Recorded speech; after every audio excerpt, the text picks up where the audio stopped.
On va se gêner, bonjour et bienvenue sur Europe 1 jusqu'à 18h. Vous allez passer aujourd'hui en direct 1h30 avec Isabelle Motro. Oui. Maureen Dor. Pierre Bénichou.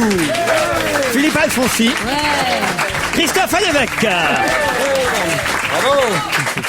Qu'est-ce qu'il y a, Alfonsi? Maureen est dans un état. Pourquoi? Dans un état, je ne sais pas. Je sais pas, ça va pas. Qu'est-ce qui va pas? J'ai grossi, je suis mal dans mon corps. Mais non. Si, je vous jure, mais je suis pas du tout en train de... grammes. Non, mais j'ai pris 2 kilos, mais pour 1m10, c'est beaucoup, quoi. Ah bah écoute, quand je t'ai vu, j'ai cru que t'avais pris plus, moi. Ben voilà, tu vois.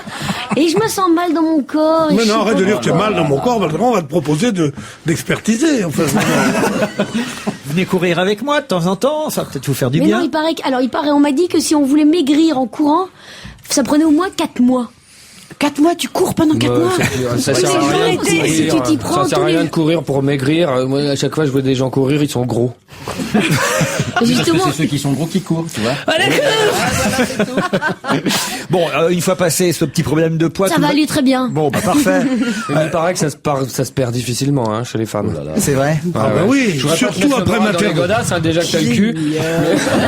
Oh non, je t'en prie, non. Non, c'est pas du tout le genre, tu n'es pas au caveau de la République.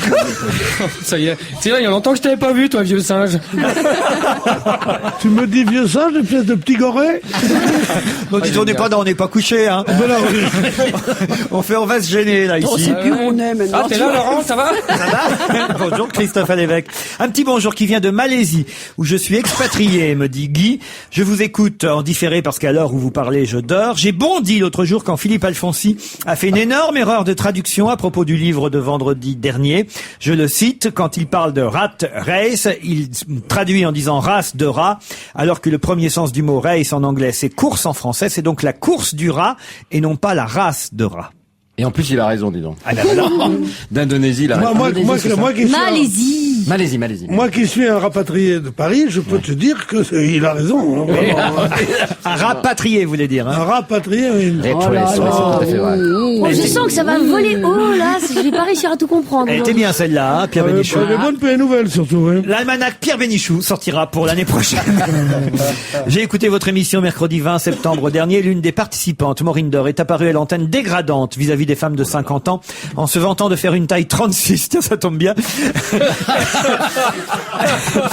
Elle se doutait quand même un peu qu'elle pouvait heurter les femmes de taille supérieure. Bah voilà, vous allez bientôt pouvoir Mais quel comprendre. rapport? Mais quel est le rapport? Je comprends rien. On était en train de parler de la taille 00 qui existe maintenant aux États-Unis, où maintenant les femmes font du 30. Donc c'est-à-dire On va une pas taille de 12 recommencer. ans. Non mais voilà, donc C'était ça a rien déjà à voir chiant avec la des femmes de première 50 fois, ans. la deuxième. Oui, la deuxième fois, c'est... Je voulais vous demander si Isabelle Motro était mariée. Non. Non, mais c'est tout marié. comme, hein, parce que. Ouais, enfin, c'est pareil, hein, c'est pareil. Ah là là. Il faut pas Ah, qu'il se je fasse suis sûre que d'illusions, dans la vie, celui-là. tu joues là-dessus quand il y a un mec qui te dragouille. Ah non, tu on m'as me déjà demande dit si que je t'étais suis... marié Si on me dit plusieurs non, fois. mais non, pas du tout. C'est Maurice. Mais j'ai dit ça, Christophe, parce que tu avais trop bu Tu m'as dit, ouais. pour me débarrasser de toi. J'ai dit bon, allez, arrête, je suis mariée. Mais en fait, non. Maurice, en tout cas, s'intéressait. Hein, il voulait savoir si vous étiez marié. C'est juste au cas où je divorce avec mes mères, dit Maurice. Ah oui, alors déjà, Maurice, c'est plus la peine. Voilà. Ça, c'est 66 fait. ans, encore vigoureux, dit-il. Ben, c'est bien. Ça vous intéresse pas? Non, c'est pas qu'il ait 66 ans ni qu'il soit encore Mais non, vigoureux, c'est c'est rien. comment il appelle sa femme, même s'il a l'intention de s'en séparer. Mes comment il mères. l'appelle, Voilà, mes mères trop dégradant. Ouais. Bon, mes mères, c'est mignon, C'était c'est pas- affectif. c'était Pas pour exactement moi. ce qu'il Oui, fallait dire à il y a Isabelle une Motro. chanson célèbre de Michel Simon. Oui, mais justement, Bonjour, mes Michel mères. Simon n'était pas mon type non plus. Je sais pas ce qu'il disait, lui. C'est drôle, ça. Je vais finir par revendiquer le droit de participer à votre émission en tant que chroniqueuse, car je suis capable d'avoir un avis éclairé sur tout comme Maureen Dor, que je surnomme Super Chikungunya Nya Nya maintenant. Elle la ramène pour ne rien dire. Qu'elle Je sache suis que... payée pour ça. Qu'elle sache que toutes les femmes nées en 1958 comme moi n'ont encore que 48 ans, comme Madonna et Sharon Stone et aussi Jeannie Longo. Et parle-t-on de la ménopause de Laurent Baffy, de Michael Jackson, de Prince, qui eux aussi ont 48 ans? Ben non, parce que ça n'existe pas chez les hommes, la ménopause. L'andropause, ça existe quand même. Ah ben voilà. Elle nous a pas On peut dit. vous en parler. Nous. Oh non. Pas déjà, va. Alphonsi, stalinien invétéré, Ah voilà. bah oui, bien sûr, bah ça je m'en revendique.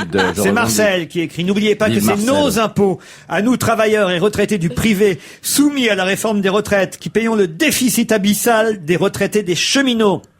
Où elle est la démagogie, monsieur Alfonsi? Mais où il est le stalinien là-dedans? Je vois pas ce qu'il y a de stalinien dans des... oh, mais enfin, d'abord... Non, il y a pas dans la lettre, non, mais en réalité, oui. Pierre Bénichou et Philippe Alfonsi doivent arrêter leur connerie de démago gaucho bobo. Pauvre Pierre. Le cheminot de 2006 n'est plus celui de 1936 et rien ne justifie plus son privilège de partir à la retraite à 50 ou 55 ans. Mais ça, Pierre l'avait dit la semaine dernière. J'avais dit ça exactement. Oui.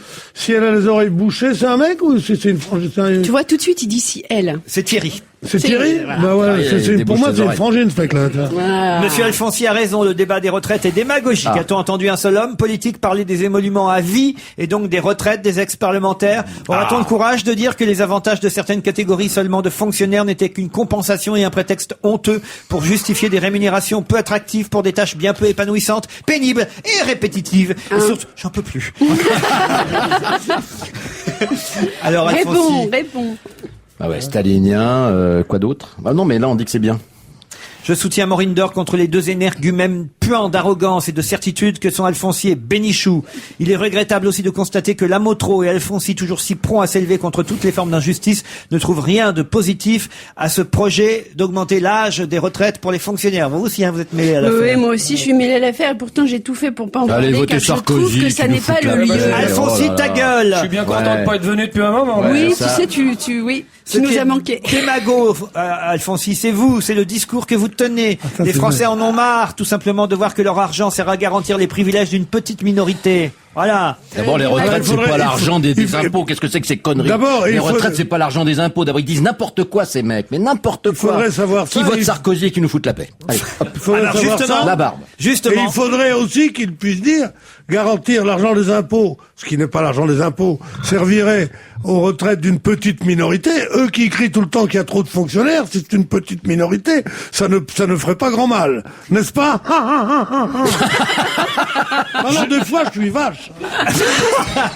Francis, vous écrivez aussi, je sais, monsieur Alfonsi, d'après vous, Sarkozy n'est pas gentil, c'est un odieux fasciste, raciste, ultralibéral, atlantiste. Il mange même les enfants à Neuilly, tant que vous y êtes, plus personne n'ose sortir là-bas. Et vous, je sais, monsieur Alfonsi, vous êtes très intelligent, très gentil, vous avez des idées formidables, généreuses, et nous sommes tous des Français très limités, auxquels il faut répéter les choses constamment pour nous éviter le mal-vote. Mais bon, vous n'êtes quand même pas obligé de nous sortir l'épouvantail à tout bout de champ. Ne vous sentez-vous pas dans l'obligation d'en rajouter en permanence par rapport à Sarkozy? Quelle démagogie, monsieur. N'est-ce pas? Et Alfonsi. depuis ce petit échange intéressant sur cette antenne, Sarkozy n'a pas fait de bêtises du tout. Du tout, du non, tout. non. Ah non, il est très On s'est calme. juste aperçu que son bilan était nul dans la rue. Et tu que- sais.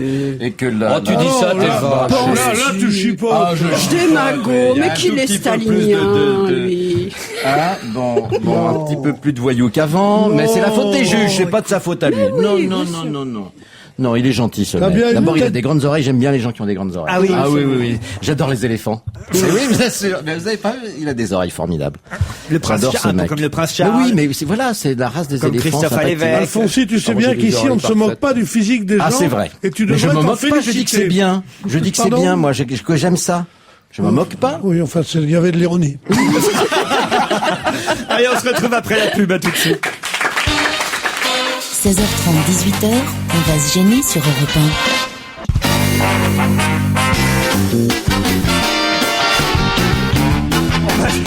On va se gêner Pierre Bénichou, Christophe Alévèque, Philippe Alfonsi, Maureen Dor, Isabelle Motro. Alors parlons-en de la Seine-Saint-Denis, puisque tout est parti de là avec cette lettre du préfet. C'était la 4e qu'il envoyait au ministère de l'Intérieur, lettre publiée par Le Monde. On se demande d'ailleurs, c'est une vraie stratégie, c'est un dérapage, d'où vient cette lettre? Est-ce que c'était finalement une lettre utile au ministre de l'Intérieur C'est ça. ou On anti-Sarkozy? se demande. hein. C'est ça qui est très très bizarre. Moi, j'avais lu, comme tout le monde, les titres. Hier, j'ai lu la lettre en entier. Bon. Et c'est vrai que c'est une lettre très très ambivalente, parce que il dit que le bilan de Sarkozy implicitement est mauvais, puisqu'il dit que il y a une recrudescence de la délinquance, que les rues ne sont pas sûres, en fait, tout ce. Et en même temps, il dit ce qui est du sarkozysme, il dit, mais c'est pas de la faute de la police qui fait bien son métier, c'est de la faute des juges de Bobigny qui sont laxistes, qui ne foutent rien. Alors il y a eu un tollé évidemment des juges, de la magistrature, enfin, toute la magistrature, car comme vous le savez, les pouvoirs sont séparés en France et l'exécutif n'a pas à parler du judiciaire. Le judiciaire fait ce qu'il veut. C'est un des paradoxes de la Constitution française, mais on a vécu comme ça toujours. Donc les ministres de l'Intérieur, jusqu'à présent, étaient toujours en bisbille avec le ministre de la Justice, mais ils se gardaient bien de faire des déclarations intempestives. Bon, là, il est allé jusque-là. Alors, est-ce qu'il a franchi le pas avec l'accord de beaucoup de gens? Est-ce qu'il l'a fait tout seul? Est-ce que ça a été un hasard? Tout ça, quand même, pose des questions. J'aimerais bien que nos spécialistes de politique nous en parlent. Et maintenant, un petit tango, s'il vous plaît. Vous parlez de l'écrivain ou de la danse? Ah non. Christophe Alévèque. Eh bien moi, en tout cas, je peux vous dire qu'il y en a un qui ne se fera pas attaquer, c'est Sarkozy. Ce que j'ai fait ce matin, une émission de radio dans une chaîne, une radio concurrente. Ah, vous allez en plus ailleurs maintenant. Oui, pour la promo. Parce que je joue au Casino de Paris, donc du 3 au 8 octobre. Et donc envoyez les flics. Et je fais Monsieur Sarkozy va faire fermer la salle. Et donc Sarkozy était à RTL, mais il y avait un service d'ordre, les amis, mais c'était absolument incroyable. Donc lui ne se fera jamais attaqué, ça c'est sûr. Voilà une réflexion poujadiste. Je sais que je suis plutôt de ton avis d'habitude pour ce genre de choses. Mais j'ai rien dit pour l'instant. Que le ministre de l'Intérieur soit le guerrier de France, c'est une évidence. Non mais il est pas. Lui, il ne se fera jamais attaquer. Il est pas gardé, il est dans un coffre-fort. Ce qui serait bien, c'est qu'il se fasse entartrer. Alors ça, je trouverais que ça, pour le coup... Entarté. Oui, pas de tartre, d'une tarte. Ça serait bien parce que ça ne serait pas dangereux, mais ce serait profondément ridicule et ce serait bien, je trouve. Ça le remettrait un petit peu à sa place. Bon, en tout cas, il a peut-être raison. Peut-être que les juges, effectivement, sont quand même trop laxistes avec les mineurs. Qu'en faire, alors? Les relâcher dans la même journée quand ils sont pris au commissariat? Il a raison, Sarkozy. C'est pas comme ça qu'on va faire avancer les choses. Non, on peut pas dire que les juges, surtout à Bobigny, qui est le tribunal, un des tribunaux les plus achalandés, si on peut dire, de France. Le deuxième, je crois, qui a le fait faire de plus connaître, où les magistrats travaillent comme des brutes jusqu'à 11h du soir. Il y a les avocats n'en peuvent plus, puisqu'il y a des audiences qui durent jusqu'à minuit, 2h du matin. La moyenne, c'est 11h du soir. Ils travaillent énormément. Et ils sont, et ça, c'est Robert Badinter qui m'avait dit ça une fois, et qui est une chose extraordinaire, c'est que depuis l'abolition de la peine de mort, les magistrats sont devenus beaucoup plus durs qu'avant. Et il dit, c'est un des effets pervers de cette conquête qui est l'abolition de la peine de mort, parce que maintenant les types disent, puisqu'on peut pas, et les 20 piges, et les 15 piges, et les 10 ans. Et il y a eu beaucoup de, on a en France une justice très répressive. Les gens qui disent qu'on a une justice laxiste, c'est faux. Cela dit, ils sont quand même obligés de suivre le texte de loi. Voilà, exactement. Le texte de loi, et que quand un mineur de moins de 14 ans, voilà. On peut pas le foutre à Sing Sing, et heureusement. Voilà. Alors on en fait quoi? Non, mais c'est tout. Il y a des textes de loi appliqués par les juges. Starac, et c'est ce que d'ailleurs c'est ce que les juges ont répondu. Ils ont répondu, si les textes de loi nous permettaient éventuellement d'encrister les mineurs, on le ferait éventuellement. Mais je crois que Pierre a raison, heureusement qu'on peut pas les encrister tous les matins. Mais la plupart en effet, des affaires qui arrivent devant le tribunal de Bobigny sont des affaires de mineurs. Bon, bien sûr. C'est affaire Mon-les-Mines. Affaire Mon-les-Mines, ouais, absolument. C'est joli.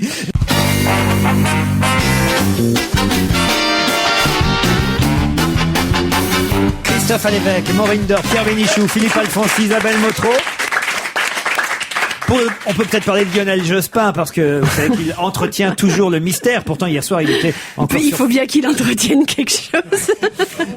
C'est sa femme qui l'entretient pour l'instant. Plutôt, mais lui entretient le mystère. Question ouverte, c'était l'émission qu'on a vue hier soir sur France 2, où l'ex-premier ministre ne s'est toujours pas déclaré candidat en fonction de ce qui m'apparaîtra comme nécessaire et utile, a-t-il répété. Mais j'aborde le problème avec beaucoup de détermination et beaucoup de sagesse. En fait, il est en train de magouiller avec Fabius, nous raconte Libération ce matin, pour contrer évidemment le succès de Ségolène Royal, dans les sondages pour l'instant bien sûr, mais apparemment auprès des sympathisants socialistes aussi, qui ne sont pas les militants qui voteront, rappelons-le, mais quand même, et il y aurait des sortes de tractations qui se feraient en coulisses, mais j'ai pas bien compris, parce que des tractations qui ne feront pas pour autant abandonner Fabius à la candidature de l'investiture. Ça veut dire, qu'est-ce qui va se passer alors? J'ai rien compris, je suis comme vous, j'ai pas compris du tout ce qui se passait, mais enfin, c'est quand même terrible que ce soit les jeunes loups de Mitterrand soient devenus non seulement des gens trop vieux pour être président de la République, mais en plus ressemblent terriblement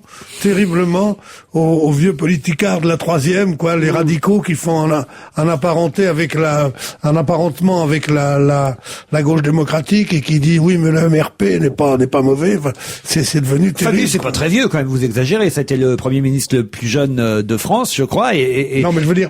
Et il n'est pas très vieux aujourd'hui. Il a été Premier ministre il y a très longtemps, justement. Et son handicap, ce n'est pas d'être vieux. Il y a 20 ans. Il a été Premier ministre il y a 20 ans. D'être vieux au calendrier.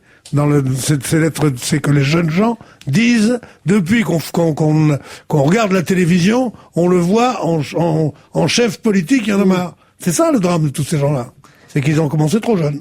Parce qu'on peut pas reprocher à ces gens-là de faire des alliances. Ségolène Royal en fait aussi. Bien sûr, avec Arnaud Montebourg, par exemple, avec Julien Drey aussi. Elle est forte, quand même. Il faut bien le reconnaître. Hein. Ce côté genre candidature spontanée, que ça qui était préparé depuis des mois et des mois. Et quand elle dit que ça, mais il y a des comités de soutien spontanés qui se créent comme ça, c'est fait, on n'y croit pas une seconde. Vous voulez dire qu'elle a bien travaillé, quoi. Elle a super bien préparé son coup. Voilà. Et Jospin s'est peut-être laissé un peu déborder. Hein. Il s'y est pris un peu tard. Il aurait peut-être dû dire je reviens avant, quoi. Ouais, hein. ouais. Là, il manque de temps. C'est la grenouille et la tortue, hein. Ah, c'est une nouvelle fable, ça. Vous avez raison. Moi, je peux me c'est la belette qui veut se faire aussi grosse que le baf. Moi, je peux me permettre. Hein. Bon, vous avez vu que le verre de Jospin a été vendu sur eBay. Ça s'est passé sur une autre radio, mais on peut en parler. Il est invité d'une émission politique sur une radio concurrente. Il boit dans un verre d'eau. La radio en question imagine qu'on peut mettre peut-être le verre dans lequel Jospin a bu aux enchères sur le site internet eBay. Et le verre actuellement est en vente jusqu'à 35 000 €. Il y a un type qui déjà a proposé 35 000 € pour le verre de Lionel Jospin. Mais on fait la même chose avec vos toilettes sur Europe 1. Ah oui, c'est-à-dire? Ah oui, dès que les gens savent que vous allez aux toilettes, il y a quelqu'un qui passe directement. On va donner la lunette de Laurent Ruquier, mais il s'agit de mes lunettes, pas celles des chiottes. Non, c'est vous qui avez mal compris. Vous êtes un peu comme Madonna maintenant. Ah oui, c'est vrai. Ah bah Madonna, vous savez que quand elle est là où elle va, elle veut toujours qu'on reprenne la lunette des toilettes où elle a été pour être sûre qu'elle soit pas. On devrait le faire. Pierre Bénichou, est-ce que vous êtes d'accord pour qu'on mette sur eBay quelque chose qui vous appartient? Oui. Alors, votre cravate, par exemple. Ah non, celle-là, elle est pas. Mais personne ne va acheter ça. Elle est particulièrement réussie aujourd'hui, non, mais. On va faire les meubles. Non, elle est bien. Non, vous me la donnez pas, votre cravate? Non, franchement. non, je suis capable. Je l'inscris sur eBay dès ce soir. Non, pas cette cravate. Je vous donnerai autre chose. Quoi? Je sais pas, un mouchoir de Baptiste, une chose comme ça. Non, mais un truc à vous, pas? Ah, Baptiste.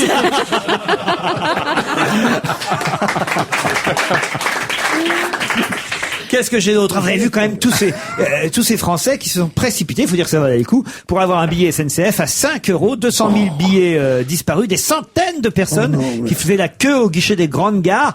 Tout ça s'est vendu en moins d'une heure quand même. C'est mourir pour 300 francs, quoi. C'est terrible quand même. Ça m'a fait un effet. Comment ça mourir pour 300 francs? Eh ben oui, ils ont risqué la mort. Vous avez pas vu le truc à la télévision? Il y a eu des bonnes femmes qui se sont évanouies, des gens qui se sont battus, des flics qui les poussaient. C'est-à-dire un billet dans un train. Tu confonds pas avec le 9-3, là? Mais non, un billet dans un train, ça coûte 300 balles. Et que les gens ont failli mourir pour payer 5 €, au lieu de payer. Ça sont des tonnes de courrier encore, oh ça. là là C'est vrai. Pierre, tu sais qu'il y a des gens qui ne gagnent pas beaucoup d'argent. D'accord, mais quand même. Non, mais je ne dis pas que je préférerais pas payer mon billet 5 € plutôt 40, mais j'irais pas risquer d'étouffer pour ça. Mais vous, parce que vous avez les moyens de vous les payer, les billets SNCF, mais c'est pas le cas de tout le monde. Un billet à 5 €, ça peut être intéressant quand on a envie de voyager et qu'on n'en avait pas forcément eu l'occasion jusque-là. Mais bien sûr, c'est pas démagogique votre réponse, pas du tout. Non, c'est réaliste. Mais non, c'est bien, évidemment, qui est tentant des billets comme ça, mais quand j'ai vu cette foule qui était là comme si ça avait été pour donner du pain à leurs enfants, en plus les gens voyagent trop. Sans arrêt. Sans arrêt. Tu cherches ta femme de ménage, elle est aux Seychelles.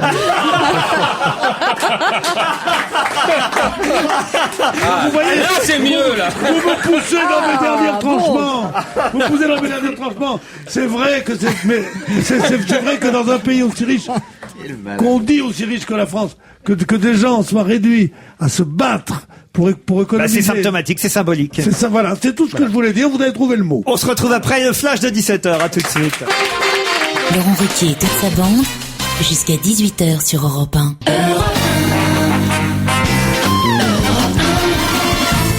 C'est la deuxième heure dont on va se gêner avec Maureen Dor, Isabelle Motro, Pierre Bénichou, Christophe Alévèque, Philippe Alfonsi. Ah, une bonne nouvelle un peu, hein, ça va nous changer, nous mettre de bonne humeur. Dans le carnet rose, aujourd'hui, on apprend les raisons pour lesquelles José Bové, peut-être même la raison surtout pour laquelle José Bové n'était pas présent à la fête de l'UMA le week-end dernier. Ça lui a été reproché. En fait, il était grand-père. Voilà, un papy gâteau, pardon. Et voilà, et étant grand-père ce week-end-là, il n'est pas allé. Un mec qui est grand-père ne va pas à une fête qui dure 2 jours. J'ai jamais vu ça. Hein. Ah mais il était content. D'abord parce que le bébé est transgénique, faut quand même le dire. Non mais attendez, c'est n'importe quoi. Mais attends, c'était peut-être très loin, c'est peut-être, ça c'est peut-être. Arrête. Il paraît que c'est lui qui change les couches, ça lui rappelle à chaque fois qu'il y a un petit caca, un petit McDo. Et puis c'est Eh ben moi je trouve ça très bien. La fortune de José Bové, il y a pas de grande distance, hein. Tu prends mais la fortune de José Bové. Mais s'il est ému d'avoir un petit fils, mais je suis énorme. Il a un avion personnel. Mais on s'en fout. Des bruits sur non, je suis là. Il a pas d'avion personnel, idiote, me réponds pas comme ça. S'il est auprès de Sophie, mais je suis sûre qu'il est super content, qu'il est grand-père, etc. Mais pas 2 jours. Arrête, c'est pas possible. Moi, je crois que j'ai pas passé 2 jours avec mes enfants. Bah oui, mais. Et lui, un petit niais. Ça me fait penser que j'en ai 2, moi, tiens, en fait.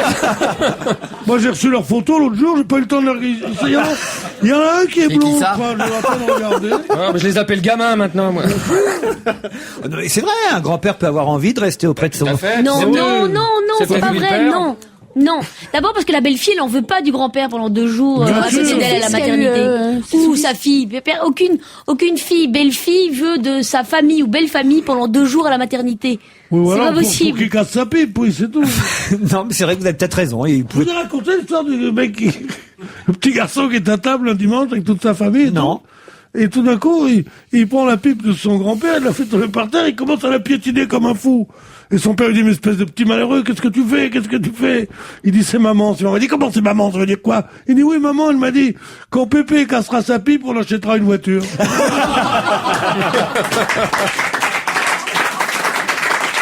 Elle n'a que 80 000 ans, mais elle est bonne.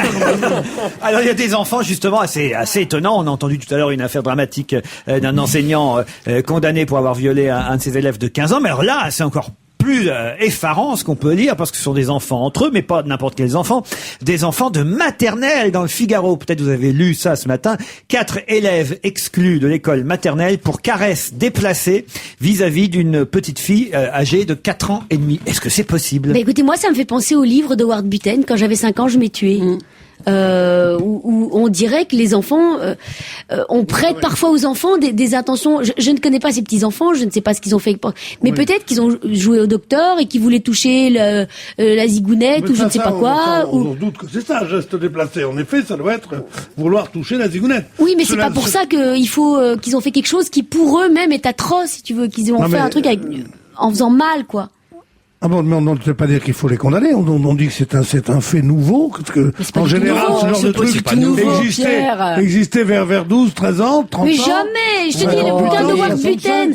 Le bouquin de Howard Buten, c'est sur un petit garçon qui a 5 ans. Oui, mais il n'a pas été écrit par un petit garçon de 5 ans, ce truc-là, dans l'imagination d'un homme. C'est tout. Mon petit garçon à moi a 5 ans. Tous mes voisins, ils sont 4 petits garçons, qui ont entre 5 et 6 ans, et il y a une petite fille là-dedans, la petite sœur, qui a 4 ans et demi. Je peux m'imaginer qu'un jour, ils disent, bon, alors, vas-y, montre-nous ta zigounette, et moi, je vais te montrer les enfants ont fait pression sur la fillette, lui imposant des caresses sur les cuisses, mimant une scène qui pouvait être apparentée à une forme de violence. C'est la télévision, ça, c'est évident. Qu'est-ce qu'elle a dit, la petite fille? Qu'est-ce qu'elle a dit, la petite fille? J'en sais rien, moi, j'y étais pas, j'ai passé l'âge.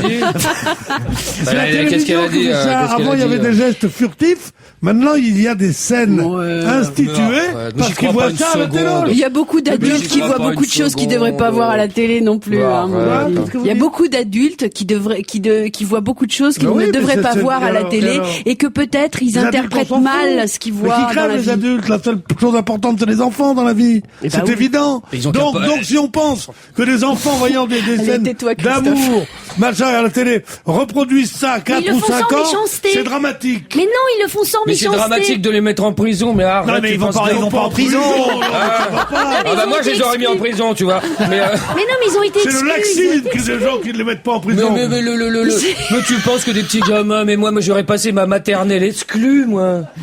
Mais d'ailleurs, j'ai passé ma maternelle à toucher le cul des filles, et puis, mais je leur montrais ma quéquette, moi, toutes les filles, ouais. C'est pas vrai. Si, regarde, elle est dure maintenant. Non, regarde, t'avais honte. J'avais pas honte du tout, j'étais elle est pas si petite. On m'appelait Rocco, moi, en maternelle, tout à fait. Non, mais ce qui est curieux, c'est qu'il soit exclu de la maternelle. C'est ridicule, je trouve ça, mais complètement C'est ridicule. où? Ça se passe où, ça? Alors, je vais vous dire, ça se passe dans le Vaucluse, très exactement, Oui. dans le bourg de Jonquière. Je vais vous raconter ce qui est arrivé à un de mes très bons amis. Il a son fils qui est pas vraiment son fils, donc qui est le fils de sa femme, et il a une nièce. Déjà, et un jour, au départ. bon, et les enfants ont 5 ans, 5 ans et demi, 5-6 ans. Et un jour, ils ont retrouvé les enfants dans la chambre, l'un sur l'autre, en train, soi-disant, de faire l'amour. Ils mimaient l'acte sexuel. Oui, non, mais ils avaient des sentiments l'un pour l'autre. Ils avaient vraiment des sentiments l'un pour l'autre. Et ces petits enfants, eh bien, ils montraient ce sentiment comme ça. C'était presque naturel pour eux. Et puis quand on leur a dit, mais tu sais, vous êtes presque frères et sœurs, vous êtes presque de la même famille, etc. On leur a pas dit qu'ils étaient demi-frères, etc. Eh bien, la petite fille a dit, ah ben alors c'est plus possible, alors on ne peut pas faire. Ah, voilà. Quand on est de la même famille, on ne peut pas le faire. Mais d'eux-mêmes, ils avaient des sentiments, ils étaient amoureux, ils arrêtaient pas de dire toujours qu'ils étaient amoureux l'un de l'autre, et ils ont fait ça. Mais je veux dire, si on les avait ça me rappelle engueulés, la fameuse c'était très histoire, grave. c'est Guy Bedos qui avait un sketch comme ça. Qui disait, Ça va être moins frais, ça.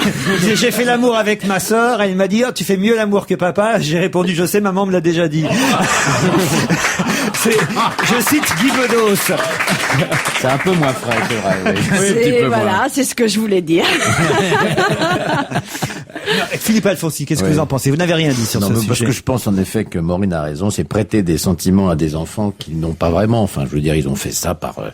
Voilà. Cela dit, c'est pas pour autant qu'il faut les encourager à faire ça. Mais il faut bon, leur expliquer. Voilà, il faut leur expliquer. Il y a rien de dramatique. C'est un peu con, c'est de les virer, parce que tout d'un coup, ça donne une gravité à l'acte qui est pas très raisonnable. Je trouve. Lisez le bouquin de Howard Buten. Quand j'avais 5 ans, je m'ai tué. D'ailleurs, et on en a fait un film. Bien, bah écoutez, on va passer à un autre sujet. À moins qu'on se caresse tous tout de suite, qu'est-ce qu'on fait? Oui, on peut essayer. Oui. On n'a plus l'âge. On a passé l'âge. On va se faire Je veux exclure pas de parce que repas. je suis trop petit, moi. Bon, on va faire ça pendant la pub, comme ça ne se saura pas. 16h30, 18h, on va se gêner sur Europe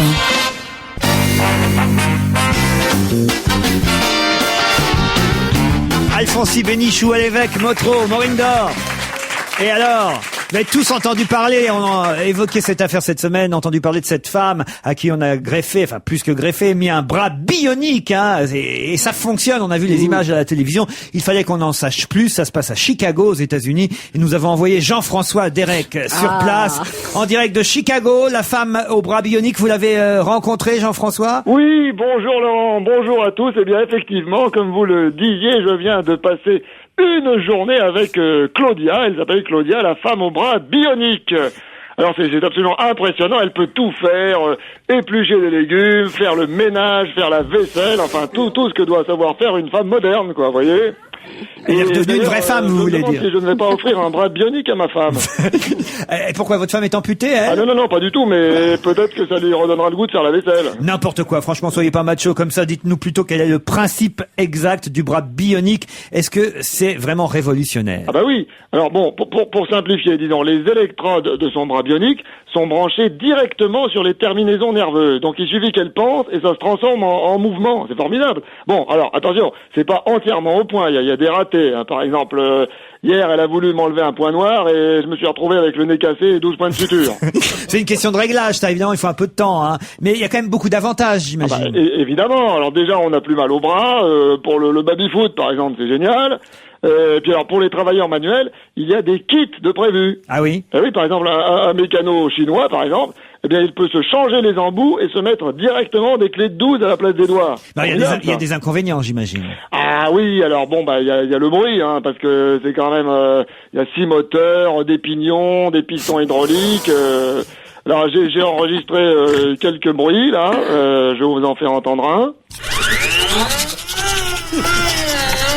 Voilà. Alors là, par exemple, elle se brossait les dents.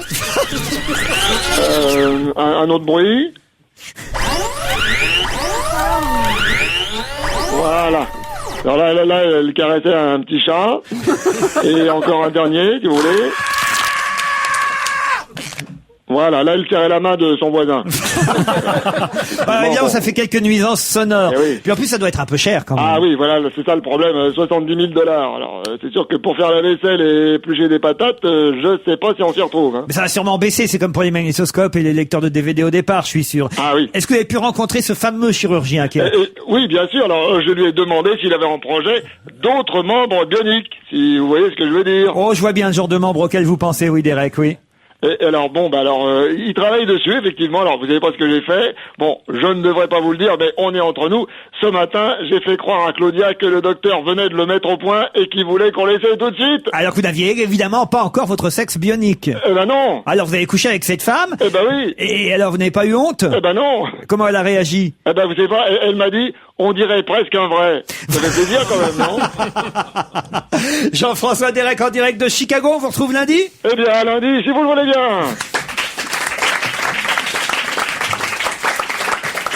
Tiens, puisqu'on voyage, partons en Hongrie après Chicago. Ça continue à manifester devant le Parlement, là, des milliers de personnes qui crient démission, démission à Budapest, suite, vous le savez, à ces micros indiscrets qui ont fait qu'on a entendu là-bas le Premier ministre hongrois dire qu'ils avaient au gouvernement menti depuis des semaines et des semaines, rien foutu, qu'ils étaient dans la merde. Enfin, je vous en passe et des bien pires. Et ce qui est rigolo, c'est les slogans que scandaient les manifestants hier à Budapest. La foule chantait « Celui qui ment, il vole aussi ». Et c'est pour ça qu'il réclame la démission du Premier ministre. C'est fou parce que je comprends tout là, c'est du hongrois pourtant. Non mais il le scandait en hongrois. Ah d'accord. Mais j'ai pas encore eu le temps d'aller voir Laurent Deutsch pour traduire. Ah dommage. Philippe Alfonsi, alors, c'est normal qu'on réclame la démission de ce Premier ministre? Bah oui, ce qui serait amusant, c'est tous les gens qui ont menti en politique, si on demandait leur démission, il y aurait plus grand monde. Hein. Il y a personne. Voilà, il y aurait personne. Sauf qu'ils ne le reconnaissent jamais, c'est ça leur avantage par rapport au Premier ministre hongrois. Lui, il l'a pas reconnu, lui, il s'est fait piéger, si j'ai bien compris. Oui, mais ça non revient au même, évidemment. On le sait, quoi. Oui, non mais voilà, bah écoutez, c'est des pays qui apprennent quoi, la démocratie, c'est comme ça que ça s'appelle. Oui. Voilà. Bon. Pierre, reste avec nous. Je voulais t'entendre là-dessus. Mais non. Non, mais c'est vrai. C'est vrai, ouais. Signalons aux auditeurs que Pierre Bénichou avait commencé une petite sieste.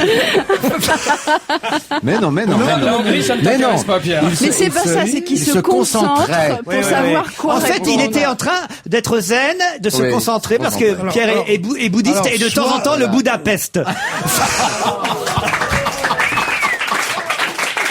Soit vous me trouvez agressif, soit vous me trouvez endormi, prenez quelqu'un d'autre. Pierre, c'est parce que finalement vous nous êtes quelque peu indispensables. Vous vous rendez compte? Merci beaucoup. Cela dit, c'est vrai que t'es un peu comme les Japonais, t'arrives à faire des micro-siestes comme ça qui te... Non, des siestes au micro, ça s'appelle.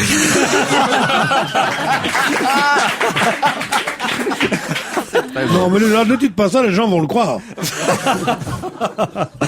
Et pourtant, nous sommes en direct, alors que parfois on enregistre à 8h30 du matin. Vous êtes étonnamment... il n'y a pas d'heure pour dormir. Étonnamment, là, nous sommes en direct, il est 17h22 et 45 secondes, je vous le prouve. Et là, vous êtes fatigué. Il faut que je dorme 3 heures toutes les 10 minutes, moi. Je peux pas. 10 minutes toutes les 3 heures.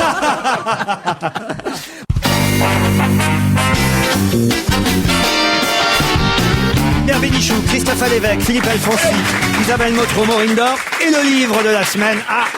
C'est un livre dont on entend beaucoup parler parce qu'ils sont évidemment présents sur de nombreux plateaux pour leur promo. Les frères Poivre d'Arvor, Olivier et Patrick publient Disparaître aux éditions Gallimard, un roman, et j'avais envie de vous le faire lire. Chacun va donner son avis. J'ai envie de commencer par Maureen Dor. Alors, Maureen, allons-y. J'en étais sûre. Oh là là là là là là. Pourquoi? Donc, le pitch. Eh bien, un homme s'est jeté à moto contre un arbre. Voilà. Et cet homme, c'est Laurence d'Arabie. Voilà.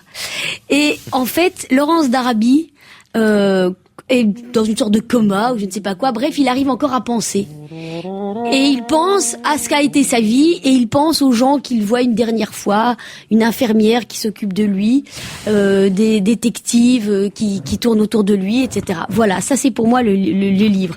Je peux pas vous en dire plus parce que personnellement, j'ai pas du tout aimé. Ah oui. Mais pas du tout. D'abord pour une première raison qui est indépendante des auteurs, c'est que franchement la vie de Laurence d'Arabie, je m'en fous complètement. Et la manière dont ils ont écrit le truc, ça m'a pas donné envie d'en savoir plus. Voilà. Et puis moi j'avoue, c'est le principe des biographies, même si elles sont romancées, c'est vrai qu'il faut s'intéresser au personnage pour avoir envie de la lire. Il faut avoir envie, une certaine empathie pour le personnage. Alors moi j'en ai aucune. Et puis aussi c'est que, alors je vais me faire, à mon avis, je vais faire hurler mes camarades, mais moi j'ai trouvé ça pas très bien écrit. J'ai trouvé ça mal écrit, j'ai trouvé que les phrases, il y avait des phrases que je devais relire 2 ou 3 fois, tellement elles étaient alambiquées, bizarrement foutues. Ils écrivaient un mot sur 2, alors. Eh ben, écoute, voilà, je sais bien que, alors, quand on parle de ce bouquin, il paraît qu'on parle de ce bouquin pour le Goncourt. Si ce livre a le Goncourt, alors là, pour moi, c'est que... Tu ne lis plus. Alfonsi, et puis après vous, Isabelle et Pierre. Aïe, aïe, aïe. T'aimes bien Patrick Poivre d'Arvor, hein? Non, mais mais c'est un peu difficile de parler de ce bouquin parce que moi j'aime bien, à la différence de Maureen, j'aime bien le personnage de Laurence d'Arabie. J'aime bien ce qu'il a écrit, j'aime bien ce qu'il a fait. C'est quand même un personnage extraordinaire. Regardez-le, il y a les reculons, on s'en fout, c'est pas ça part du bouquin. Bon, je savais beaucoup de choses sur Laurence d'Arabie. Je n'ai pas appris grand-chose dans ce roman sous forme de biographie ou de biographie sous forme de roman. Je trouve pas que ça soit particulièrement mal écrit. Je trouve qu'au contraire, il y a des tentatives de narration qui sont intéressantes. Je rame un peu. Bon. Qu'est-ce qu'il y a quelque chose avant? Tu espères être dans le 20h? Mais malgré tout, c'est pas un grand bouquin, quoi. Voilà. Alors, il y a un truc, moi, qui m'a énervé. Je vais vous dire, mais moi, j'ai une certaine religion de la couverture blanche de Gallimard. Hein, quand on a la chance de pouvoir publier sous ces couleurs-là, on l'affiche, nom de Dieu. Et on a mis une horrible machine, une horrible jaquette, parce que ça parle de Laurence alors que d'Arabie. cette couverture blanche qui est magnifique, ça aurait suffi, quoi. Moi, ça m'a déçu. Voilà. Isabelle Motro.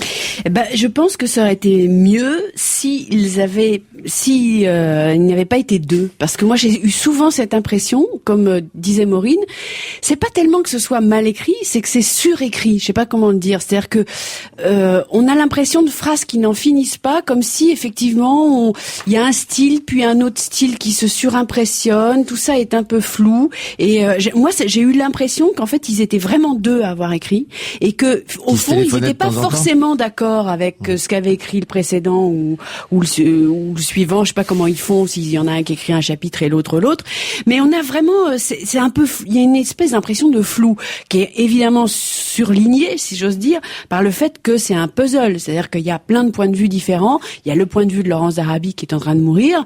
Et puis il y a le point de vue du détective. Il y a le point de vue du pointeur, là, le paparazzi. Oui. Qui le poursuit, ce qui nous vaut d'ailleurs des descriptions de paparazzi. C'est quand même, il y a quelque chose d'assez amusant, c'est qu'il y a un règlement de compte, là. Je peux vous le lire si vous voulez. Le PPDA se venge contre les paparazzi. Alors je vais vous dire je pense que ça, là, pour le coup, ça doit être sans doute Patrick Poivre d'Arvor qui a écrit ça. Je sens à distance ce rat, dit-il en parlant du paparazzi, qui rôde et viole mon intimité, mes lettres, mes photos. Il y a une odeur spécifique au rat. On la repère de loin. Il devrait y avoir des lois pour nous protéger de leur défécation malsaine. Mais le public, en continuant à les lire, les encourage à se reproduire. Du coup, les gens vous regardent comme une bête curieuse, vous somme de signer des bouts de papier, on veut vous toucher, vous renifler, vous photographier à bout de champ en pleine rue. Et comme on ne souhaite pas apparaître plus méchant qu'on est, on sourit bêtement, comme un crétin, en posant pour un flash qui se fait attendre et qui dure. Voilà. Pierre Bénichou. Je suis pour une fois pas d'accord avec mes amis, dont Dieu sait que ce sont mes maîtres en littérature et en jugement. Mais je trouve que c'est une bonne surprise, ce Laurence d'Arabie, ce 1000e Laurence d'Arabie des frères d'Arvor, comme on dit au Guignol. D'abord la signature. Ils n'écrivent pas Olivier et Patrick Poivre d'Arvor, ils écrivent, comme Jérôme et Jean Tarot au fond d'habitude, non, ils font Olivier Poivre d'Arvor, Patrick Poivre d'Arvor, pour bien différencier les identités et que le plus célèbre n'enfonce pas l'autre. Alors comment ils écrivent? Je trouve qu'ils écrivent bien. Très bien, sans affaîtrie, avec le goût du détail, le plaisir de l'adjectif. Je sais pas quel imbécile, je crois que c'est Flaubert, a dit qu'il fallait mettre le moins d'adjectifs possible. Là, leurs adjectifs sont formidables. Ils sont émouvants. Et quand il dit, par exemple, il écrit à son petit frère, mon frère indispensable, je trouve que c'est un mot d'amour formidable, c'est une émotion ça parle au cœur, quoi. Riez pas, ce livre parle au cœur simple. Vous êtes peut-être des cœurs trop intelligents. Ça doit être ça, c'est souvent c'est pas ces cœurs simples, ceux qui ont pour héros les héros de Midinette, quoi. Mais moi je suis un peu comme ça. Arrête, j'ai la gorge nouée. Vous savez ce que c'est un héros? C'est celui devant qui on se sent une midinette. Eh ben, Laurence d'Arabie est de cela. Voilà. Et il y a une formidable scène d'exposition, peut-être un peu trop écrite, peut-être un peu trop, mais tellement révélatrice. Mais peut-être ce héros qui, comme tous les héros, le voilà qui à la porte de la mort résume sa vie comme pour un télé 7 jours qui serait réécrit par Sartre, Giraudoux et Genet, quoi. Moi, ça me touche. Mais comme un acteur qui jouerait son rôle, c'est un petit peu trop bien, quoi, parce que jamais il aurait parlé comme ça. Oui, voilà, jamais il n'aurait parlé de son l'homosexualité, de sa frigidité. Mais ils exposent le personnage, et je trouve qu'ils le font bien. Et vraiment, écoutez, mais qu'on regarde surtout pas ça comme une œuvre littéraire, c'est comme un exercice de style que je trouve formidable et comme une histoire passionnante. Alors, pour PPDA, là, pour une fois, il est tellement sa caricature, parce que il a fini par ressembler à sa caricature, il n'en peut plus, et il dit des choses formidables. Il dit, par exemple, je suis célèbre, ça rime avec zèbre, ça finit par y ressembler, animal et rayé, du registre des vivants, des gens heureux, une légende, ici, là, partout, toujours reconnue, haine de soi, besoin d'effacement, je n'en peux plus, je voudrais hurler pour qu'on m'entende, mais qu'on ne me regarde surtout pas. Arnold, viens vite. C'est pas mal que PPDA. Je suis célèbre, ça rime avec zèbre, alors dis-moi, et puis après, ni animal, ni rayé, enfin, je veux dire, qu'est-ce que ça veut dire? C'est quoi la symbolique du zèbre? Enfin, je sais pas. Mais si, forcément, cette histoire, quand tu dis que cette histoire t'intéresse pas, cette histoire, c'est extraordinaire, Laurent d'Arabie, quand même. C'est le James Bond joué par Gérard Philippe, parce que c'est en même temps un personnage ultra moderne et en même temps très daté. Moi je trouve que cette vie est très très bien racontée, et enfin, et en plus ça vient à point dans ce contexte de l'islam diabolisé dans lequel nous vivons. On voit cet Anglais qui tombe amoureux du désert et de l'Arabie. Je trouve que moi je crois que les Goncourt ne se déjugeraient pas. Ils en ont fait d'autres, en le couronnant. Quant à lui, tu viens de dire toi-même que c'est pas une œuvre littéraire. Mais ça fait rien. Ah bon, d'accord. Donc le Goncourt n'est plus là pour faire des œuvres littéraires. Pour conclure. Eh ben, et alors moi, voilà. Moi je l'ai croisé, Patrick Poivre d'Arvor. Je l'ai croisé, j'ai dit Patrick Poivre d'Arvor. Le jour où tu m'inviteras au journal de TF1 pour parler de mon spectacle au Casino de Paris, je lirai ton bouquin. Eh ben, je l'ai pas lu. Alphonse. Non, je veux dire, le personnage de Laurence d'Arabie est passionnant. Ce qui est un tout petit peu moins passionnant, c'est en effet ce que Pierre a souligné. C'est en effet le fait que Patrick Poivre le parallèle qu'il fait entre lui et le personnage. Lui et le personnage. Lui et la célébrité du personnage. Attendez, entre un présentateur du journal de TF1, plus grand journal de France et même d'Europe, parce que je crois que c'est une des plus grosses écoutes, c'est quand même pas l'aventure de Laurence d'Arabie. C'est pas l'aventure, mais c'est beaucoup plus de célébrité. C'est 30 ans d'une célébrité quotidienne. Je ne suis pas certain que la célébrité de Laurence d'Arabie, et ça c'est vrai, ça c'est bien montré dans le bouquin, était énorme de son vivant. Elle a été encore plus après, à travers les bouquins, à travers le film qui a fait le tour du monde, à travers le personnage de Peter O'Toole, etc. Laurence d'Arabie est un personnage énorme. C'est curieux d'ailleurs que tu n'aimes pas ce personnage. Mais alors non, je vais te dire une chose. Je connaissais un peu le film, mais en fait, à part ça, je ne connaissais rien de Laurence d'Arabie, et le bouquin ne m'a pas donné envie justement, ça, je dis, moi, j'ai pas le connaître mieux. Si tu veux, moi, j'ai lu le bouquin quand même. Mais oui, c'est pour ça que je te le dis. Maintenant, tu sais qui c'est, Laurence d'Arabie. Oui, merci, je sais qui c'est maintenant. Mais si tu veux, moi, j'ai vu un bonhomme malheureux, aigri, qui finalement a l'impression d'avoir raté sa vie, qui a vécu une enfance atroce. Moi, j'ai vu quelqu'un qui était un bonhomme dépassé par l'image qu'on avait de lui. Oui, tout le monde est dépassé. Tous les gens célèbres sont dépassés par leur image. Absolument. Tous les héros sont fatigants. Regarde Pierre, par exemple. On est fatigués, Pierre et moi. Moi, j'en peux plus. Merci les gars. Tout ça manque de... Tu sais quoi, je vais te dire. Je me regarde dans la glace, je me dis, c'est lui. Disparaître. Olivier et Patrick Poivre d'Arvor, faites-vous votre avis vous-même si vous en avez Enfin, envie. on peut le dire, de toute façon ça cartonne le bouquin. Donc, C'est un roman publié chez Gallimard. On se retrouve après la pub.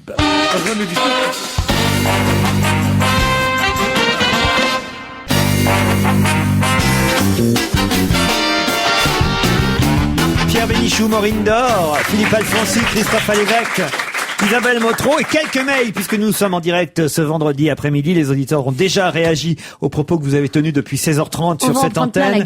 Par exemple, bravo Pierre Bénichou, bravo, écrit Jean-Philippe. Encore une histoire, celle de la pipe cassée, racontée l'autre jour aux grosses têtes par Carlos. Il vous aime pas, votre copain Carlos. Il pourrait vous prévenir avant qu'il les raconte chez son copain Bouvard. Oh, c'est une bassesse. Ça, alors je réponds à cet auditeur qu'un mec qui écoute les grosses têtes, il m'en... Non mais entendez-vous avec votre ami Carlos le soir chez Castel, vous décidez, toi tu la racontes je vais pas le soir chez Castel, ensuite Carlos, je le connais peu. Lequel est le plus grand mensonge des deux? Que tu connais peu Carlos ou que tu vas pas le soir chez Castel? Les deux, mon général. Et puis voilà, quoi. J'entends mon Pierrot chéri dans votre émission cet après-midi, écrit Sarah, et je voudrais lui souhaiter Shana Tova, une très bonne année 5767 pour que lui et sa famille soient inscrits dans le livre de la vie pour une année douce comme le miel. Je veux pas lui faire de peine, mais j'ai horreur de toutes les fêtes religieuses. Aïe. Mais c'est un nouvel an. Un point, c'est tout. Nouvel voilà, an. le nouvel an, c'est le 1er janvier. Merde. Ouais. Bah oui, c'est le nouvel an. Enfin, c'est pas une fête religieuse, le nouvel an. Ça partait d'une bonne intention. Eh ben voilà, très bien. Ben je lui souhaite une bonne année. Si elle croit en Dieu, je ne crois pas en Dieu. Voilà. Christophe Alévèque, j'ai quelqu'un pour vous. C'est David qui dit: j'ai acheté le CD de Christophe Alévèque. Certes, il est très bien, mais 10 chansons en live, ça fait court pour le prix. Ça fait cher du CD à l'acheter à la Fnac. Sachez quand même que votre CD Christophe se vend plus que celui de M. Pokora. M. Pokora, qui est cet inconnu? Écoute, je sais même pas combien exprès. C'est un chanteur japonais qui chante des chansons en français, non? Non, pas du tout. Pas du tout. T'as Carlos aurait dit la même chose. Il n'y a pas 10 chansons, il y en a 12. Donc, s'il veut bien m'offrir 2 places pour aller le voir à Lille le 15 novembre, ce sera le jour de mes 35 ans, ce serait gentil à lui. Vous lui offrez 2 places pour Lille le 15 novembre. Tenez, je vous donne le mail. Je rentre du travail et j'entends vos chroniqueurs, me dit Christophe, réagir concernant les billets de TGV à 5 € vendus hier. Pour une fois, je suis d'accord avec Pierre Bénichou, ce qui n'est pas peu dire. Je trouve que c'est particulièrement dommage que les gens se soient battus et même blessés pour des billets de train à 5 €. Derrière mon clavier informatique, au calme, au chaud, cocooné dans mon rocking chair, j'ai obtenu un billet aller-retour pour Cologne pour 20 €. 10 € l'aller, 10 le retour. Oui, parce que si on prend que l'aller, c'est embêtant. Comme quoi, il n'y a pas que des billets à 5 €. On peut aussi en avoir pour 20 €. Certes, c'est un peu plus cher, mais quand même, on ne bouge pas de chez soi et on est devant un ordi. Vous avez absolument raison. Si vous croyez en Dieu, tant mieux pour vous. Moi, j'y crois pas. Voilà. Je réponds ça à tous les auditeurs. De quelque religion qu'ils soient. J'ai tellement peur maintenant qu'il m'arrive un truc. Juste pour dire que lorsque le père travaille et que la mère se remet de son accouchement pour défendre José Bouvet, ça peut servir d'avoir les grands-parents pour s'occuper du reste de la progéniture. Oui, c'est vrai. Du chien. Alors il est vrai que nous n'avions pas envisagé qu'il pouvait garder les autres enfants. Excusez-moi, José Bouvet, si vous avez gardé les autres enfants du coup, je retire ce que j'ai dit. Mais bien sûr, surtout dans la famille de José Bouvet, à part quelques racontards ignobles, ils ont pas un rond. Et ils sont obligés de rester pour garder les enfants. Il y en a 3 qui s'occupent de l'avion, 4 qui s'occupent du yacht. Il faut bien qu'il y en ait un qui s'occupe des gosses. Allez, bonne année, José. Mon pauvre Bénichou, j'ai fait la queue pour un billet SNCF et moi ça s'est bien passé. À Niort, nous ne sommes pas des sauvages comme à Paris. Vous montrez toujours le négatif, mais en région, on a pu avoir les billets tout à fait convenablement. Ce que j'ai vu, c'est à Lyon. Le reportage à la télévision qui était, je vous assure, pas le genre, je trouve que c'est bien, puis j'aime bien, les bousculades me font pas peur, j'ai passé ma jeunesse dans des manifestations, dans des trucs, non mais c'est vrai, je connais bien ça et on n'en meurt pas. Cela dit, tous chez Castel. J'aimerais que t'aies même passé dans la rue que moi, tiens, camarade, va. J'ai collé des affiches, moi. T'as collé des affiches pour qui? Pour Le Pen? Non, les affiches de son spectacle. J'ai collé des affiches à l'évêque au Casino de Paris. D'accord. Ça, trouve-là, c'est... T'as pas les ça. Je trouve que c'est ignoble de dire ça parce que c'est de camp à camp. Au Casino de Paris. Moi, j'ai collé des affiches pour Francis Perrin et Virginie Lemoine qui reprennent ma pièce au Théâtre de la Renaissance. Ah, j'ai vu. C'est à peu près au même moment, d'ailleurs. Alors voilà, et ça me fait plaisir parce que ça a été un gros succès l'année dernière avec Pierre Palmade et Isabelle Mergo. Et franchement, pour ceux qui n'ont pas encore vu la pièce, allez la voir avec Perrin et Virginie Lemoine. C'était pas facile de reprendre le rôle et ils sont tout aussi formidables. Aussi drôles au Théâtre de la Renaissance, Perrin et Virginie Lemoine. Et Laurence Badi qui est toujours là. Moi, j'ai collé des affiches aussi pour lundi prochain. Je dis lundi matin, veuillez ne pas prendre la rue François 1er parce que je voudrais pouvoir trouver une place pour me garer à 8h30 pour venir faire l'émission. N'importe quoi, Pierre. J'ai un dernier mail à propos des billets SNCF. Je ne comprends pas pourquoi Monsieur Bénichou s'indigne car des gens font la queue pour avoir un billet de TGV à 5 €. Réussir à avoir un billet sans faire la queue à la SNCF, c'est déjà un exploit. Alors, c'est pas sans faire la queue, c'était une foire d'empoigne. Excusez-moi, mais vous n'avez pas compris ce que veut dire le monsieur. Le monsieur veut dire que de toute façon, on fait toujours la queue pour avoir un billet au guichet. Alors là, en plus, ils étaient moins chers. Alors finalement... Mais pourquoi t'envoies ton secrétaire? Non, mais j'achète mes billets au téléphone et on me l'envoie à la maison pour le même prix en donnant un numéro de carte bleue. Oh, mais t'as pas une vie sauvage, tu pars jamais sur un coup de tête. Si, je pars sur un coup de tête avec Zidane, on fait des trucs, Allez, on se retrouve avec Monique Pantel dans un instant.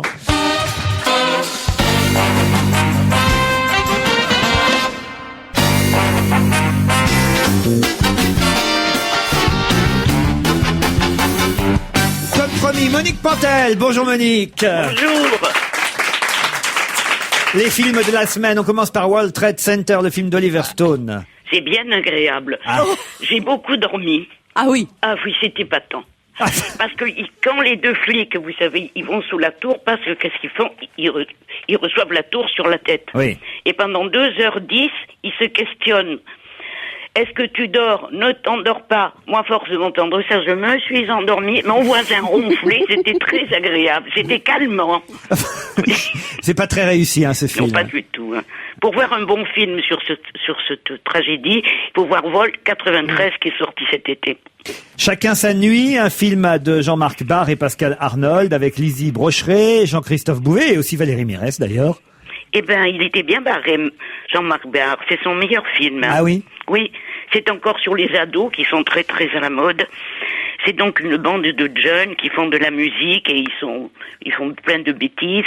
Et il y en a un jeune homme meurt, enfin un ado meurt. Sa mère qui est très bien jouée par Valérie Mérès et sa sœur le recherche. C'est un joli film. Isabelle Motro. Oui, c'est vrai que c'est très joli et c'est surtout très bien filmé. C'est-à-dire qu'il y a deux enjeux importants dans ce film-là. C'est filmer les extérieurs. Il y a des scènes vraiment très très belles en lumière naturelle, des paysages magnifiques. Et les scènes qu'on dirait un peu de cinéma vérité, qui sont pour le coup alors vraiment du cinéma vérité. Et ça marche très bien. L'ambiance comme ça des bandes d'adolescents, c'est pas facile à rendre. Et vous pensiez comme Monique Pantel à propos de World Trade Center? Je vous ai pas demandé pardon. Oh, c'était assez assommant. Là, on a l'impression nous aussi, on a pris la tour sur la figure. Ça. Les Aristos, le film de Charlotte de Turckheim, avec Charlotte de Turckheim, Jacques Weber, Catherine Jacob et beaucoup d'autres. Ben, on l'aime bien, Charlotte. On la connaît et on l'aime. Mais pourquoi a-t-elle planté sa caméra devant une bande d'aristos décadents et prétentieux? Ils sont fauchés, bon, d'accord. Ils cherchent du fric, moi aussi. Mais pourquoi ils cherchent aussi à savoir ce que veut dire le mot travail? Prout, prout, ma chère. Ils prennent le métro pour la première fois, c'est ridicule. Autour de moi, ça rigolait drôlement. Le troisième âge était de sortie. Ils se marraient, les gens. Et moi, je dois être trop jeune. Signe. Je suis trop jeune, moi, pour ce film. Il faut attendre encore 10 ans. Isabelle Motro. Oui, moi je suis un peu jeune aussi, je dois dire.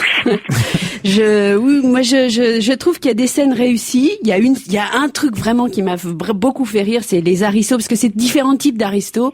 Alors il y en a qui sont un peu genre de Villiers, quoi. C'est un peu voilà. Et là, il y a une scène vraiment que je vais pas vous raconter, mais qui est vraiment très très réussie.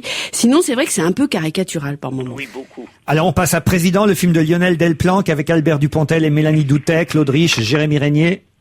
Eh ben, Albert Dupontel, que pourtant j'aime d'habitude, il est raide comme un pas lasser.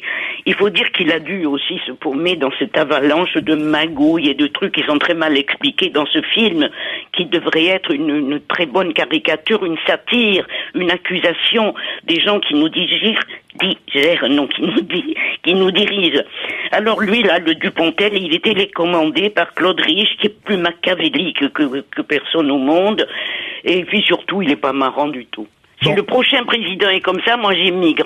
Le seul truc, c'est que Dupontel, faudrait qu'il apprenne un peu à être modeste sur les plateaux télé. Je l'ai vu l'autre jour dans l'émission de Marc-Olivier Fogiel, gonflé d'orgueil et de certitude. Et puis là, à nous dire, moi je fais du cinéma, vous comprenez monsieur, c'est pas comme vous qui faites de la télé, moi je fais du cinéma, j'ai autre chose à faire. Bah oui mon gars, mais ton film dans 2 ans, on s'en souviendra plus. Ouais, mais son film à lui était très bien, vaut mieux qu'il réalise. Mais qu'il soit un peu moins gonflé de certitude et d'orgueil et de prétention. Moi je l'ai vu président et personnellement j'ai beaucoup aimé. Et j'ai trouvé que Dupontel était vachement bien et je trouve que ce film justement c'est une sorte de documentaire du pouvoir au niveau présidentiel. Pour moi, je l'ai vécu comme ça. Et quelque part, je trouve que ça montre que finalement tout ça est très affectif. Tous ces gens vivent vachement dans l'affectif, même dans les plus hautes sphères. Et c'est là où on se rend compte que nous les citoyens, ils n'en ont rien à faire de nous.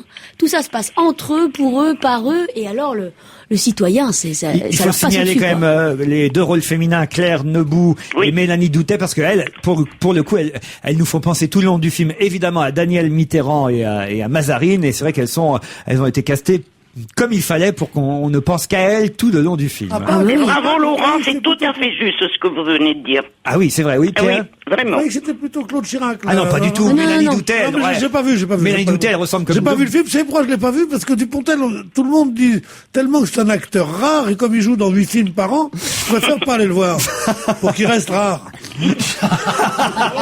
Moi j'ai trouvé très bien.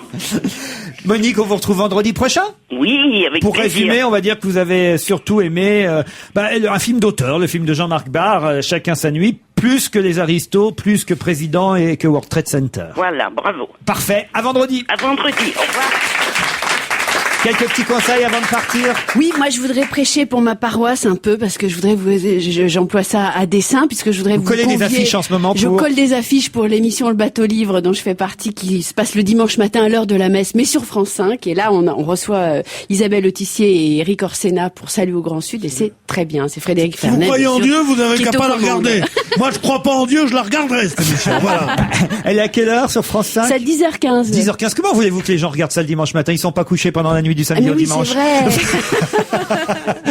Oui, Maureen. Alors, moi, j'ai été voir l'important d'être constant au Théâtre Antoine avec Laurent Frédéric Diffenthal, Laurent Deutsch, et Macha Gwendoline Amon. Ils sont formidables. Alors, si on a envie d'aller voir du théâtre, un texte magnifique, bien interprété, c'est des beaux costumes. Bon, c'est du théâtre classique, mais vraiment joué et bien fait. Moi, j'ai adoré. J'étais avec ma maman qui a adoré aussi. D'Oscar Wilde. Oscar Wilde, oui. L'importance d'être constant, c'est au théâtre. Antoine. 4e année consécutive pour la journée mondiale de l'animal, organisée par la ville de Fontenay-sous-Bois. Je sais pas pourquoi on m'a donné ça, mais je l'ai dit. Oui, Pierre. Moi, j'ai reçu aujourd'hui, Dieu sait qu'il y a une prolifération de livres sur Coluche. Je les lis pas en général parce qu'il y a des trucs qui traînent partout. Et là, c'est un livre de photos qui s'appelle Coluche, un mec libre. C'est aux collections Passion, aux éditions textuelles diffusées par Le Seuil. Et il y a des photos de Coluche totalement inconnues. Moi, je croyais savoir beaucoup de choses sur ce garçon. Et que depuis sa naissance, photos d'enfant, ses photos quand il était jeune et beau, ses photos quand il a été arrêté par la police pour avoir volé des vélos, de sa fiche anthropométrique, et ses photos à la fin jusqu'à la présidence et aux grosses pitreries qu'il faisait. Et j'ai trouvé ce livre formidable. Du 20 au 24 septembre à Honfleur, le festival d'humour Estuaire d'en rire avec des tas d'humoristes qui présentent leur one-man show pendant donc 4 jours à Honfleur, c'est ce week-end, et puis à Sérignan, c'est au musée d'art contemporain de l'Hérault, tout simplement l'inauguration du musée, un nouveau musée de Sérignan dans l'Hérault, en présence de 60 artistes. C'est le 23 septembre, en présence de Daniel Buren et Laurence Weiner, par exemple. Voilà pour vos sorties du week-end. Un tout dernier mot très court, Christophe. Très court, 2 choses très courtes. Le nouveau spectacle de Laurent Violet, le grand retour du Violet. Je vous le conseille d'aller voir. Qui fera votre première partie aussi au Casino de Paris. Mardi. Et puis, on en a parlé déjà, le film Avida de Benoît Delépine et Gus. Magnifique. On se retrouve lundi à 16h30. Bye bye, bon week-end sur Europe 1.